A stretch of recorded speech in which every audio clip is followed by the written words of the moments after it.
سید ولد آدم خیر الانام، اس پہ لاکھوں درود، اس پہ لاکھوں سلام۔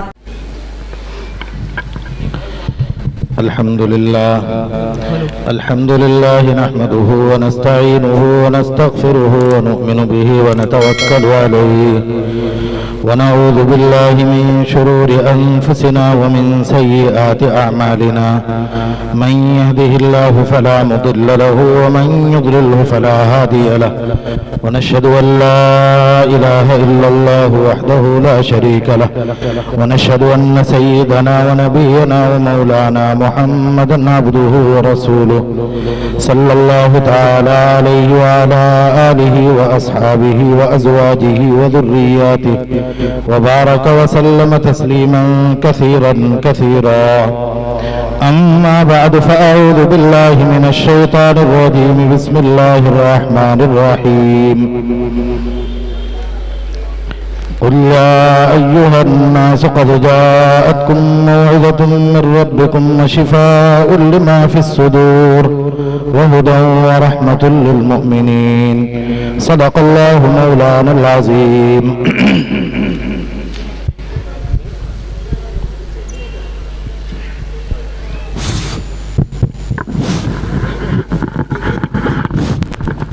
Hello hello hello hello hello hello hello اور زور کرو. Hello hello hello.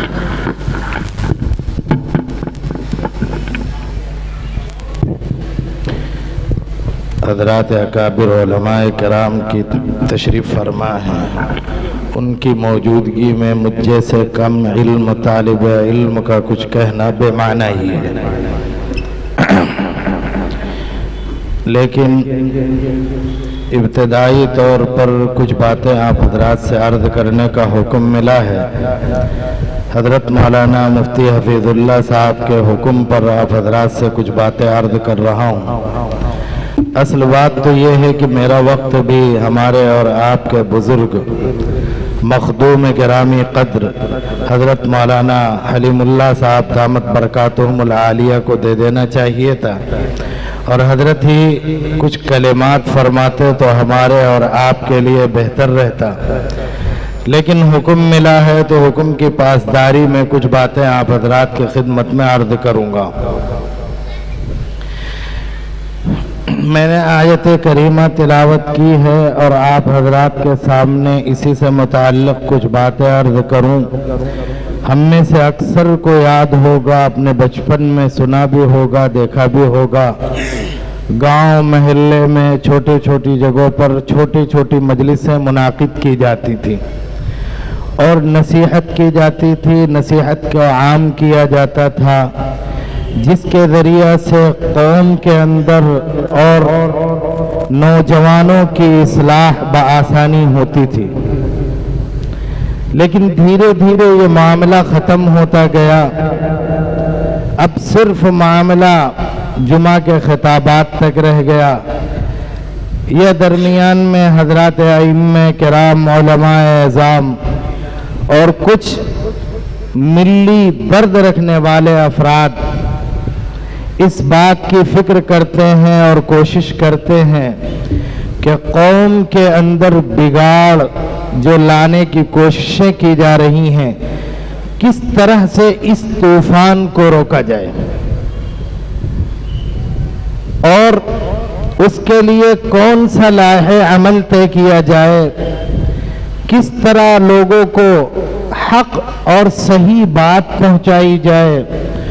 قوم کے اندر آپس میں جو بھائی چارگی ہے، اس بھائی چارگی کو ختم کرنے کے لیے جو لوگ نفرت کی آگ لگا کر کے نفرت کے ذریعہ سے قوم کو دو حصوں میں بانٹنا چاہتے ہیں، ملک کے افراد میں دشمنی پیدا کرنا چاہتے ہیں، ان کی ریشہ دوانیوں سے کس طرح نوجوان کو اور قوم کو بچایا جا سکے. یہ ملت کا درد رکھنے والے سوچتے ہیں اور فکر کرتے ہیں. آپ کے علاقے کے نوجوانوں نے، یہاں کے باحمیت لوگوں نے